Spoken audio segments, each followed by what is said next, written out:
Bismillahirrahmanirrahim. Assalamualaikum warahmatullahi wabarakatuh. Apa kabar rekan-rekan semua? Mudah-mudahan dalam keadaan sehat ya semua. Kemudian mudah-mudahan juga dalam keadaan diberikan kelancaran oleh Allah dalam segala urusan, terutama mendapat lindungan Allah dalam segala hal, dan segala aspek gitu ya. Nah, kawan-kawan, hari ini sebenarnya merupakan hari yang cukup berbahagia juga ya untuk kita semua. Kenapa berbahagia? Karena ini untuk kawan-kawan ya yang masih merasakan sehat itu alhamdulillah. Kenapa? Karena sebagian dari kita sedang diuji dengan keadaan sakit yang mana kawan-kawan bisa rasakan ya ketika seseorang diberikan cobaan sakit ya, itu hilang beberapa nikmat. Contoh dikasih sakit gigi aja, itu makan udah gak nikmat gitu ya. Nah apalagi yang sakitnya yang agak cukup parah itu mudah-mudahan kita doakan juga segera diangkat penyakitnya dan segera diberikan kembali nikmat kesehatan. Nah kawan-kawan yang lagi sehat ini jangan lupa bersyukur. Kenapa? Karena penting bagi kita untuk menunjukkan rasa syukur kita sebagai seorang manusia, yang mana tidak semua orang bisa merasakan kenikmatan yang kita miliki. Aspek sehat, hari ini kawan-kawan bisa belajar ya secara virtual, meskipun lewat rekaman video, kawan-kawan juga masih bisa merasakan belajar, kemudian nanti masih bisa berdiskusi. Sementara ada sebagian orang yang bahkan untuk mengakses internetnya pun mungkin akan merasa sulit. Siapa itu? Ya, biar barangkali kawan-kawan kita yang ada di daerah timur atau di daerah yang memang secara wilayah ada di luar jangkauan akses internet atau bahkan teknologi ya gitu. Nah, di sesi kali ini kita akan sedikit membahas terkait dengan pendalaman terkait semacam kandungan dari ajaran agama Islam. Nih, kalau misalnya kita di sesi sebelumnya kan kita sudah membahas terkait dengan pengantar, ya. Terus kemudian kita membahas sumber ajaran agama Islam, kita juga membahas tentang kandungan ajaran agama Islam secara global, secara umum gitu. Nah, sekarang kita akan coba memperdalam sedikit-sedikit gitu ya. Secara perlahan, mudah-mudahan dengan cara yang bertahap ini akan jadi pemantik untuk kita semua untuk senantiasa terus belajar dimanapun kita berada melalui media apapun juga gitu ya, supaya kita terus bisa belajar. Nah, kawan-kawan, saya ingin memulai dengan sebuah pertanyaan dalam memantik diskusi hari ini. Kalau misalnya ada seseorang yang enggan membayar zakat, kira-kira mereka telah mengabaikan ajaran agama Islam dalam aspek apa? Kan kemarin kita udah bahas tentang akidah ya, tentang syariah, dan kemudian akhlak. Nah, silakan pilih dari ketiga ini. Ketika seseorang enggan membayar zakat itu merupakan pengabaian terkait dengan hal apa? Akidahkah, syariahkah, atau akhlakkah? Nah, silakan ketika kawan-kawan sudah mendapatkan jawaban, silakan pause terlebih dahulu, kemudian nanti pertajam jawaban dan argumentasinya. Nah, setelah itu silakan mulai lagi rekaman videonya. Kalau sudah selesai, kita akan sedikit membahas karena ini bagian dari review materi dari sesi sebelumnya ya. Nah, kalau misalnya pertanyaannya adalah orang yang enggan membayar zakat itu berkaitan dengan syariah, akidah, atau akhlak? Secara umum atau secara secara pengklasifikasian tersebut ya, keengganan membayar zakat itu merupakan ketidaktaatan terhadap ajaran agama Islam dalam aspek syariah. Kenapa? Karena secara umum syariah salah satu ajaran agama Islam yang di dalamnya mengajarkan terkait zakat, termasuk di dalamnya mewajibkan semua muslim yang sudah wajib terkena batasan tertentu untuk mengeluarkan zakat, atau dalam waktu tertentu untuk mengeluarkan zakat, wajib untuk dikeluarkan. Maka tatkala dia enggan untuk membayar, untuk melaksanakan ibadah tersebut, itu masuk ke dalam kategori pengabaian terhadap ajaran agama Islam dalam ajaran syariah gitu ya. Nah, meskipun ketika ada seseorang ini, supaya sebenarnya pengklasifikasian akidah, syariah, dan akhlak ini bukan berarti kita akan mengkotak-kotak Islam ke dalam 3 hal tersebut. Cuman ini untuk mempermudah kita melakukan atau memahami ajaran agama Islam gitu ya. Jadi nanti kawan-kawan jangan salah paham terkait dengan hal itu. Aduh, kenapa ya ternyata Islam itu dibagi menjadi 3 gitu ya. Islam yang berkaitan dengan akidah saja, atau misalnya Islam yang berkaitan dengan syariah saja, atau yang berkaitan akhlak saja. Ternyata ada orang-orang yang bisa memilih salah satu di antara ketiganya. Nah, bukan kayak gitu ya. Tapi kita untuk mempermudah supaya lebih terkonsep dan kemudian lebih mudah secara pemahaman gitu. Nah, kalau misalnya sementara kalau misalnya dalam konsensus kita mengamalkan, ya memang kita harus mengamalkan ketiganya gitu ya. Akidahnya yang benar, kemudian taat kepada syariahnya benar, dan dalam kehidupan sehari-harinya pun kita harus memiliki akhlak yang baik gitu. Dan harus bisa memilah-milah tuh mana juga akhlak yang buruk gitu. Kemudian tadi sudah ya bahwa zakat itu merupakan suatu pengabaian terhadap ajaran agama Islam dalam syariah. Nah, yang kedua, kita akan mulai sedikit dengan studi kasus yang lebih analitis lagi gitu ya. Kalau misalnya enggan membayar zakat, kan kita bisa tuh mengidentifikasinya dengan cepat. Nah, kalau misalnya dengan cara studi kasus yang lebih besar, mungkin itu akan lebih dalam ya. Nah, jadi gini kawan-kawan, saya akan bercerita suatu kisah ya, yang mana barangkali kisah ini kawan-kawan sudah pernah dengar, atau bahkan ada kisah yang kiranya itu mirip-mirip deh. Ada seorang laki-laki, katakan saja bernama Qais. Itu beliau ini adalah seorang laki-laki yang memang sedang jatuh cinta lah bahasa kitanya hari ini gitu ya. Sedang lagi suka sama seseorang gitu. Lagi suka sama seorang wanita yang bernama Laila gitu. Nah, ada Qais, ada Laila gitu. Nah, kata Qais ini, dia menaruh perasaan kepada seorang Laila ya. Sampai pada suatu hari Qais mengungkapkan perasaannya, kemudian setelah mengungkapkan perasaannya, ternyata misalnya Laila, itu memang Lailanya memang ada kecenderungan untuk memilih Qais ya, tapi ternyata hambatannya bukan di situ, bukan dari Laila, tapi hambatannya itu adalah datang dari orang tuanya Laila. Ditolaklah oleh orang tuanya Laila, si Qais ini gitu ya. Padahal si Qais ini kalau misalnya kita melihat effortnya, itu effortnya udah maksimal banget tuh. Kalau misalnya laki-laki zaman sekarang tuh, dia udah berkorban banyak hal, kemudian dia juga udah memang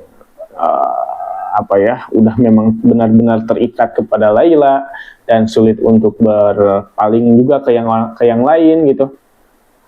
Tapi ternyata ditolak oleh orang tuanya Laila. Kemudian Lailanya dijodohkan dengan orang yang secara kalau tidak salah secara materi itu jauh lebih baik daripada Qais. Akhirnya galaulah seorang Qais itu ya, sampai pada akhirnya Laila sudah mendapatkan jodohnya, kemudian dia hidup bahagia ya. Nah, sementara Qais ketika mendapat penolakan tersebut, hidupnya malah justru semakin menderita. Bahkan di dalam suatu catatan sejarah itu catatan sejarah, mohon maaf, dalam catatannya tuh ya, dalam catatan kisahnya tuh, Kois itu dikatakan sampai tinggal di atas bukit gitu ya. Dia tidak mau berinteraksi dengan manusia, dia tidak mau, pokoknya ingin menyendiri di bukit lah gitu ya, seperti itu. Nah, tapi pada suatu hari karena ada suatu kebutuhan, ada hajat tertentu ya yang mengharuskan Kois itu turun untuk ya barangkali mencari makan gitu ya, atau mencari sesuatu untuk keberlangsungan hidupnya. Nah, kemudian Kois itu lewat ke rumah Laila yang dahulu ditinggali oleh si wanita itu atau Laila. Kemudian seketika sampai di tempat tinggalnya itu ternyata sudah menjadi puing-puing tuh ya rumahnya. Rumah Lailanya udah jadi puing-puing, udah rusak karena memang kelihatan sudah ditinggal pergi oleh penghuninya sejak lama. Udah jadi puing-puing. Nah, kemudian Kois itu ketika datang ke rumah rusak tersebut itu membawa, bukan hanya datang dengan wujudnya, tapi dia datang dengan segala kenangan yang pernah dia lalui dengan Laila di rumah itu. Bahkan sampai penolakannya pun terjadi di rumah itu. Nah, terbawa suasana dan terbawa perasaan, akhirnya Kois penuh dengan emosi ya, dengan luapan emosional itu memeluk, menciumi tembok-tembok, kemudian bagian-bagian yang ada di sisa-sisa rumah tersebut. Nah, kemudian orang-orang yang melihat perbuatan Kois itu kan semakin aneh gitu ya. Kemudian dan ini kemudian yang menjadi salah satu alasan Kois itu diberikan sebuah julukan, yaitu Majnun ya, atau orang gila. Majnun, dia kenapa dia karena dengan saking beratnya cintanya kepada Laila, dia hanya dia menciumi tembok, kemudian memeluki, pokoknya gitulah ya, di luar akal kita sebagai seorang manusia hari ini. Kemudian ada orang yang bilang, gila cina ya, orang gila cina ya. Nah, lalu Kois itu menjawab nembalan gitu ya, dalam bahasa Sundanya itu, yang gila itu bukan saya tapi kalian cina. Saya menciumi tembok, memeluki bagian-bagian reruntuhan puing-puing rumah ini bukan karena saya mencintai tembok atau bangunan ini, tapi karena justru saya pernah mencintai orang yang pernah tinggal di sini. Itu ya. Jadi kalau misalnya kita bayangkan, ada sisi ada sisi kepercayaan tertentu yang membuat Kois ini mendewakan cintanya terhadap Laila gitu ya, sehingga melakukan hal-hal yang kemudian di luar batas akal manusia gitu ya, karena alasannya cinta. So kalau misalnya kawan-kawan sekarang lagi mendengarkan rekaman video saya, ngelihat tembok di sebelah kawan-kawan aja ya, kawan-kawan tiba-tiba ciumin atau pelukin tembok tersebut, pasti gak akan mau ya, ngapain gitu ya, karena ya apapun alasannya tidak aneh gitu kalau melakukan hal tersebut, apalagi kalau misalnya tadi dilakukan atas dasar karena mencintai orang yang pernah tinggal di sini gitu ya. Tuh. Nah, makanya kalau hari ini ada julukan lain terkait dengan Kois itu, memang pasti akan menjadi duta galau remaja gitu ya. Kenapa? Karena kalau misalnya kawan-kawan yang juga pernah galau, misalnya yang pernah patah hati misalnya, atau yang pernah diputusin, atau yang pernah galau lah ya, itu pasti sedikitnya pernah mendengar quotes atau kata-kata yang ditulis oleh Majnun gitu, atau ditulis oleh Kois ini. Karena kenapa? Karena ini salah satu kisah yang terkenal juga ya, selain Romeo and Juliet, kisah Laila dan Majnun itu. Dan kurang lebih ceritanya itu hampir mirip dengan tenggelamnya kapal Van der Wijk yang ditulis oleh Buya Hamka. Kemarin itu pernah jadi film gitu ya, yang dibintangi oleh Herjunot Ali. Gitu. Itu kurang lebih hampir mirip. Nah, salah satu kata-kata yang menggambarkan atau yang mendeskripsikan hancurnya kehidupannya Kois itu adalah salah satunya gini, saudara. Kois pernah bilang, aku memilih mencintaimu dalam diam, saudara. Karena dalam diam tak kutemukan penolakan. Gitu. Aku memilih mencintaimu dari jauh karena jarak melindungiku dari luka. Aku memilih mencintaimu dalam mimpi karena dalam mimpi tak ada yang memilikimu kecuali aku. Nah, gitu ya. Itu salah satu kata-kata dari Kois ya. Itu merupakan gambaran bagaimana dia merasakan kehancuran perasaannya ya terkait dengan penolakan yang diterimanya oleh Kois dari orang tuanya. Kemudian itu juga menjadi permasalahan yang kemudian membuat dia menjadi orang yang benar-benar tidak mengenal dirinya sendiri lah, begitu ya. Nah, itu salah satu studi kasus yang mana secara literatur itu kawan-kawan bisa juga akses dari sumber lain ya terkait dengan cerita Kois tadi. Cuman yang saya ingin diskusikannya itu bagaimana tanggapan kawan-kawan terkait hal tersebut. Silahkan itu menjadi refleksi untuk kawan-kawan ya. Bagaimana sebenarnya agama Islam ketika melihat atau memandang seseorang yang sedang patah hati.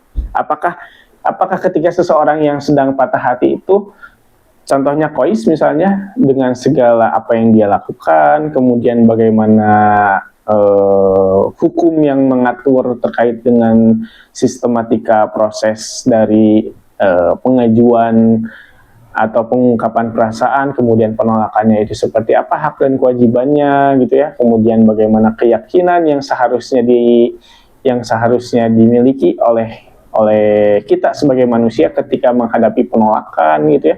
Nah, inilah yang kemudian semestinya kita menjadi bahan pemikiran atau evaluasi. Karena per hari ini atau bahkan pada zaman ini kita juga punya gitu ya sesuatu yang ingin kita miliki, baik itu pasangan, baik itu pekerjaan, baik itu harta benda dan sebagainya. Kita tidak pernah tahu ya wujud dari penolakan atau kegagalan kita itu apa gitu ya. Nah, sehingga membuat kita akan menjadi majnun dalam bentuk yang lain. Karena pada prinsipnya kita memiliki Laila, tapi Laila kita itu berbeda gitu. Nah, jangan sampai ketika kita memiliki Laila itu kita menjadi majnun dalam bentuk yang lain. Contohnya misalnya ada orang yang ingin jabatan ya, itu banyak tuh ya calon anggota DPR atau anggota dewan yang sebelumnya ingin menjadi anggota dewan tapi gagal ya, karena saking inginnya kemudian menemukan kegagalan, akhirnya dia menjadi pasien rumah sakit jiwa. Itu kan terjadi ya dalam kehidupan sehari-hari. Sama dengan halnya Majnun yang ingin mendapatkan Laila. Nah, si anggota DPR ini juga memiliki sesuatu yang ingin menjadi obsesinya yaitu jabatan ya. Nah, kalau misalnya kita melihat ini dalam konteks jodoh aja, kita bahas sedikit ya terkait dengan keyakinan. Ada salah satu kisah yang sama menariknya juga gitu ya, dari seorang panglima perang gitu ya.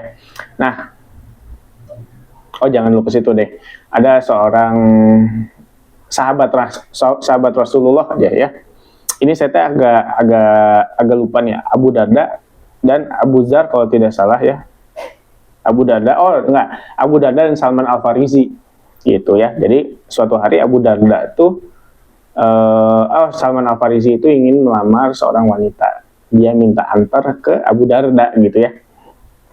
Nah, ketika menyampaikan si tujuan dan maksudnya kepada keluarga atau kepada si perempuan itu, kemudian orang tuanya itu menjawab kayak gini, mohon maaf, Salman, kalau misalnya Salman mau ngelamar putri kami, mohon maaf, sepertinya kita belum bisa memberikan jawaban iya, gitu. Tapi kalau misalnya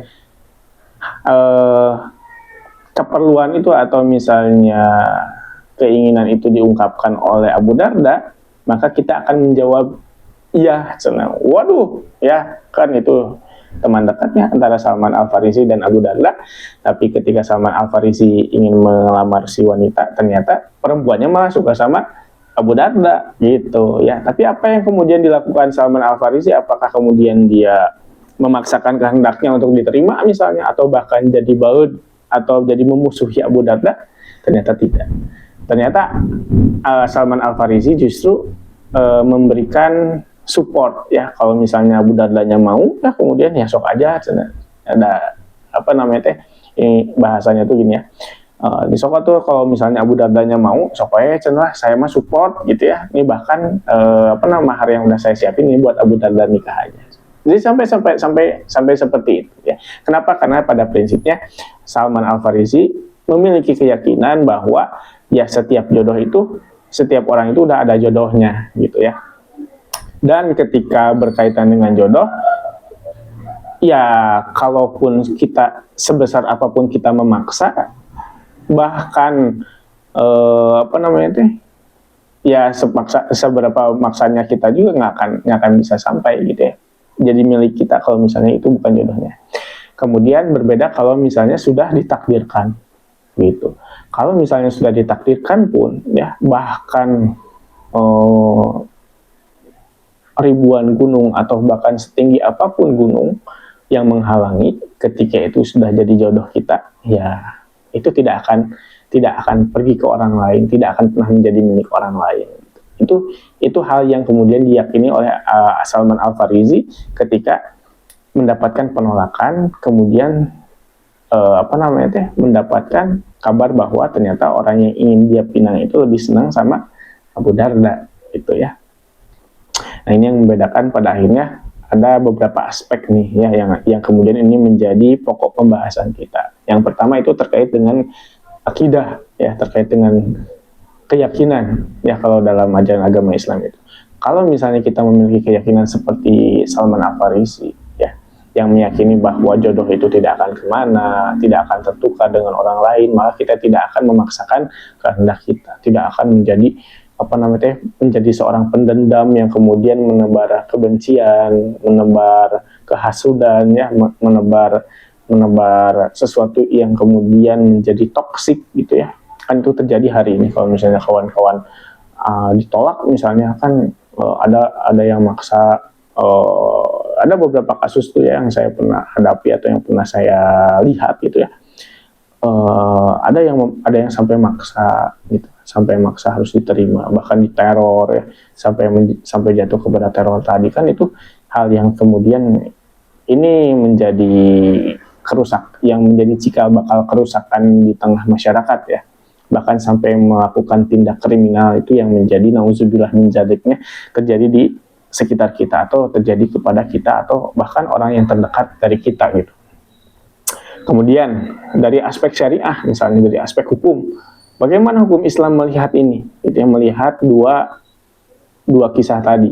Ya, kalau misalnya kita melihat sebenarnya ada hak dari mempelai wanita, calon mempelai wanita, atau bahkan dari walinya untuk menolak gitu ya, kalau misalnya memang dirasa tidak cocok, dan itu dibenarkan itu dalam ajaran agama Islam. Jadi tidak boleh dipaksa gitu ya, meskipun pada prinsipnya ketika kita jatuh cinta terhadap seseorang itu kita tidak bisa melarang perasaan kita untuk jatuh cinta kepada orang tersebut gitu ya. Tapi ada cinta yang tidak bisa atur jatuh kepada siapa, tapi kita bisa mengelola perasaan kita gitu ya. Nah, makanya dengan puncak dari suatu kecintaan kita terhadap sesuatu itu sebenarnya adalah bentuk dari kepasrahan kepada siapa? Kepasrahan kepada Allah. Contohnya siapa? Contohnya seperti Ali bin Abi Thalib misalnya. Ali bin Abi Thalib itu tahu ya bahwa ketika dia ceritanya tuh punya teman dekat ya sejak kecil ya, namanya Fatimah. Fatimah itu adalah putri Nabi.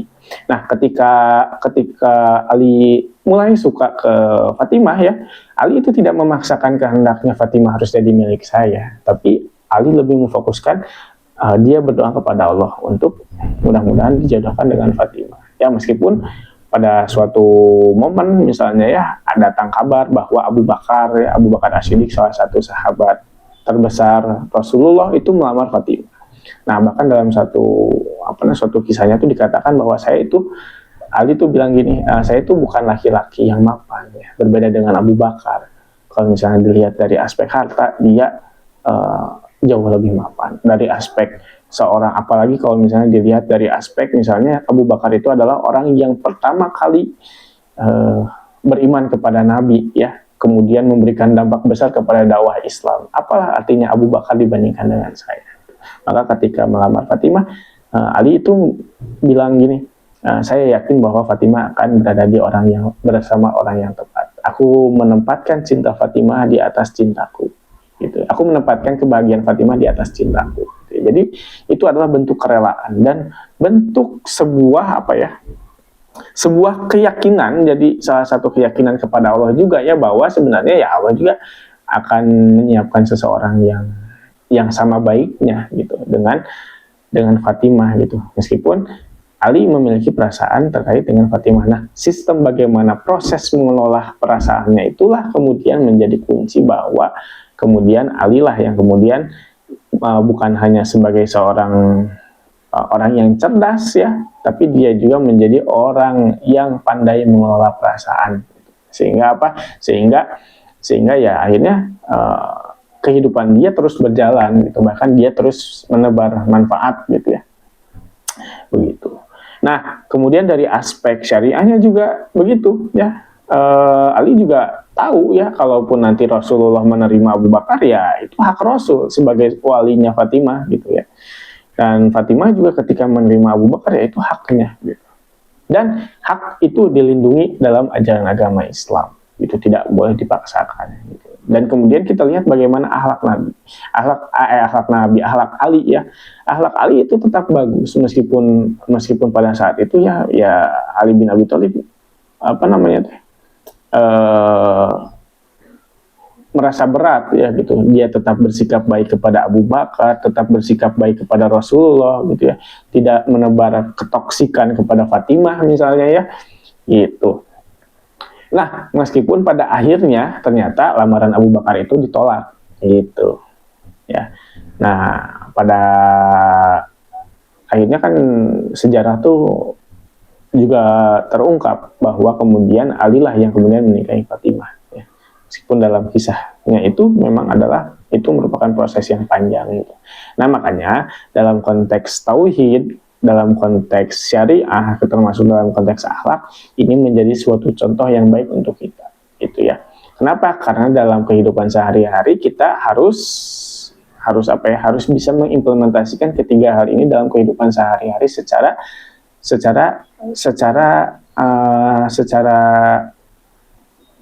terikat satu sama lain gitu. Kita nggak bisa misalnya menganggap bahwa orang yang kita cukup berbuat baik kepada sesama manusia tapi tanpa melihat aspek ketaatan sebagai seorang muslim ya, taat terhadap hukum syariah misalnya. Atau misalnya kan banyak itu ada pernyataan-pernyataan seperti gini, nggak apa-apa lah nggak jadi orang yang tidak rajin sholat, yang penting membantu sesama manusia. Kan kalau misalnya itu bukan pernyataan yang benar ya. Kenapa? Karena bagi kita seorang muslim ya sholat wajib, berbuat baik juga wajib gitu. Kenapa? Karena ya itu mah ajaran akhlak. Yang satu lagi itu kewajiban kita sebagai seorang muslim untuk taat kepada aturan yang ada gitu. Kemudian juga terkait dengan akidah, keyakinan ya. Nah, ini juga penting. Kenapa? Kalau misalnya kita menghadapi kesulitan dalam kehidupan sehari-hari, yang harus kita miliki itu adalah yang pertama keyakinan kita kepada Allah gitu. Kalau misalnya kita kalau misalnya mengukur segala sesuatu dengan akal kita, itu tidak akan menemukan menemukan apa ya? Menemukan kepuasan secara apa ya? Secara perasaan gitu. Kalau misalnya kita melihat sukses dilihat dari kerja keras, sebenarnya banyak orang yang jauh lebih bekerja keras daripada konglomerat hari ini misalnya. Tapi apakah kemudian harta yang mereka miliki atau hasil keringat yang mereka miliki itu sepadan dengan kerja kerasnya? Banyak yang merasa itu tidak sampai ya, bahkan untuk mencukupi kehidupan sehari-hari pun sulit gitu. Jadi semuanya tidak diukur dengan kerja keras, dan ketika itu terjadi di hadapan kita, itu kita terkadang akan merasa bahwa itu adalah sesuatu yang tidak adil ya. Dunia memperlakukan kita tidak adil. Padahal kalau misalnya kita melihat bagaimana dari sudut pandang keyakinan kita sebagai seorang muslim, ya kadar rezeki kita itu dengan orang lain pasti berbeda. Dan kemudian itulah yang kemudian menjadi landasan kita untuk senantiasa memberikan kesehatan secara mental ya, kesehatan secara fisik. Bahkan hari ini juga kan udah banyak tuh penelitian bahwa yang mengungkap kalau penyakit fisik itu lahir dari pikiran gitu, bukan dari bukan dari virus, bukan dari wabah yang memang ada pengaruhnya. Cuman ada temuan ini, riset ini kan mengungkap bahwa kayak misalnya stroke itu karena banyak pikiran misalnya ya, dan sebagainya, itu kan kemudian memiliki korelasi atau hubungan lah ya dengan keyakinan. Makanya kalau misalnya kita melihat beberapa contoh dalam kehidupan kita atau dalam sejarah aja, itu banyak sekali contoh-contoh yang kemudian itu bisa menjadi pelajaran penting untuk kita gitu. Dan bahkan mungkin kawan-kawan sudah pernah ada yang merasakan ya bagaimana titik di mana kawan-kawan merasa dunia itu tidak adil untuk kawan-kawan. Kemudian tapi bisa jadi kawan-kawan juga pernah ada yang punya pengalaman bahwa ternyata tawakal kepada Allah itu adalah another level dari kebahagiaan dalam menjalani kehidupan loh gitu ya. Nah ini yang kemudian poin penting bagi kita sebagai seorang muslim itu memiliki keyakinan seperti itu gitu ya. Jadi jangan sampai kita ketika menghadapi kegagalan kita memaksakan kehendak kita sehingga atau bahkan enggan menerima kenyataan gitu ya, yang kemudian itu berdampak kepada kehidupan kita yang jadi berantakan, yang menjadi tidak menentu arah gitu. Jadi silakan kalau misalnya ada yang kemudian mendapat kesulitan dalam kehidupan, silakan kembali lagi, cari lagi jalan yang membuat kawan-kawan merasa hidup kembali gitu ya. Jangan sampai kesulitan yang kawan-kawan hadapi itu menjadi titik kehancuran kawan-kawan gitu. Nah, makanya akidah dalam konteks kehidupan itu menyelamatkan kita dalam menjalani kehidupan sehari-hari. Dan ini menjadi bukti bahwa atau menjadi gambaran real lagi ya ketika nanti di akhirat.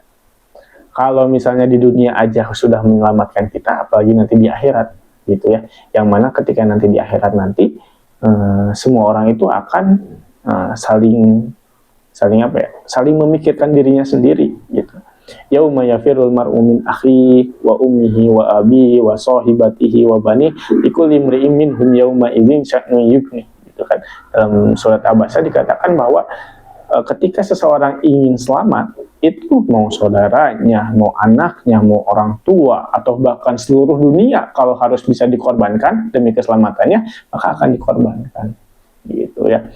Nah makanya banyak sekali hadis-hadis yang mengatakan, bahkan di dalam Al-Quran sendiri mengatakan bahwa kunci keselamatan itu adalah memiliki keyakinan kepada Allah, memiliki keimanan yang baik kepada Allah gitu. Apalagi sampai kepada derajat kita menjadi orang yang bertakwa gitu ya, bukan hanya sebatas iman, tapi dalam konteks ini, dalam konteks tauhid ya, ini penting bagi kita. Kenapa? Karena ada konsekuensi tertentu ketika kita meyakini bahwa Allah merupakan Tuhan dan Rasul sebagai Rasul dan Muhammad sebagai Rasul itu ada konsekuensinya, konsekuensi secara hukum, konsekuensi secara akhlak, dan konsekuensi secara keyakinan. Dan ketiga hal ini akan kita dapatkan ketika kapan? Ketika kita mempelajari, kedua ketika kita mengamalkan. Gitu. Ketika dua hal ini kita lakukan, kita akan mendapatkan pengalaman yang hebat. Kita akan memiliki pemahaman yang mendalam. Kenapa? Karena dari konsep memahami dan mengamalkan inilah yang kemudian kita akan mendapatkan suatu pemahaman yang lebih konseptual terkait dengan Islam. Gitu. Jadi ketika kita beragama, bukan kita hanya mengikuti ritual-ritual yang biasa dilakukan turun-menurun, tapi kita memahami substansi, kita memahami maksud, kita memahami nilai, ya, value dari setiap ibadah-ibadah yang kita lakukan, gitu. Sehingga nanti kawan-kawan bukan hanya berpikirkan tentang dirinya sendiri, tapi kita akan lebih luas dalam memandang. Itu ini sebagaimana yang diucapkan Syed Kebal atas, ya, dengan ilmu yang tepat itu kita dapat memahami diri kita sendiri. Dengan ilmu yang tepat kita dapat memahami permasalahan dengan akurat, gitu ya. Kemudian dengan ilmu yang tepat juga kita akan dapat memahami dunia secara komprehensif dan secara baik, gitu. Nah, itu poin penting dalam obrolan kita hari ini. Mudah-mudahan ini menjadi poin penting, ya, untuk kita menjadi pemantik nih, ya, terutama dalam kita kemudian hari untuk senantiasa terus memperdalam pemahaman kita, kemudian mencari pengalaman kita dalam mengamalkan ajaran agama kita, gitu ya. Nah, karena lewat inilah kemudian kita akan menjadi seorang manusia yang utuh, menjadi seorang muslim yang benar-benar muslim, gitu ya. Bukan hanya sebatas muslim yang mengerjakan ritual-ritual tanpa mengetahui substansi, tapi kita akan menjadi benar-benar seorang muslim yang hakiki, gitu ya. Nah, silakan nanti kalau misalnya ada yang ingin ditanyakan, kawan-kawan boleh ditanyakan atau kita diskusikan bersama-sama di kolom komentar, atau misalnya kita ketika nanti di kelas, ya, kita akan coba diskusi banyak hal di sesi berikutnya. Jangan lupa like and subscribe di channel ini, gitu ya. Siapa tahu dalam waktu yang akan datang kita akan banyak upload video yang mudah-mudahan bisa memberikan manfaat kepada kawan-kawan. Oke, demikian saja. Subhanakallahumma wa bihamdika asyhadu an la ilaha illa anta astaghfiruka wa atubu ilaik. Wassalamualaikum warahmatullahi wabarakatuh.